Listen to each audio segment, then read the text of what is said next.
শিৱসাগৰৰ মহাসতী জয়মতী পুথিভঁৰাল মেছাগড়ৰ উদ্যোগত 13 সংখ্যক পহিলা বহাগৰ মুকলি বিহু আৰু লগতে সদৌ অসম মুকলি কণী যুঁজ খেল অনুষ্ঠিত হয়।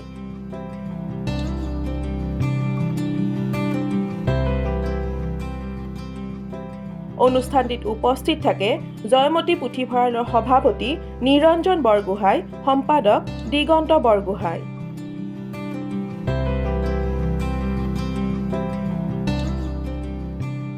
অসমৰ বিভিন্ন প্ৰান্তৰ লোকে পৰম্পৰাগতভাৱে চলি অহা কণী যুঁজত অংশগ্ৰহণ কৰে। উল্লেখ্য যে বিগত 13 বছৰ ধৰি পৰম্পৰা ৰক্ষাৰ স্বাৰ্থত এই অনুষ্ঠান পাতি আহিছে।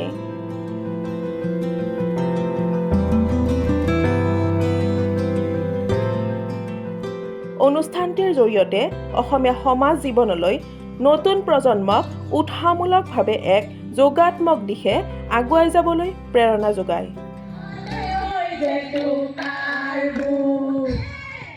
আমাৰ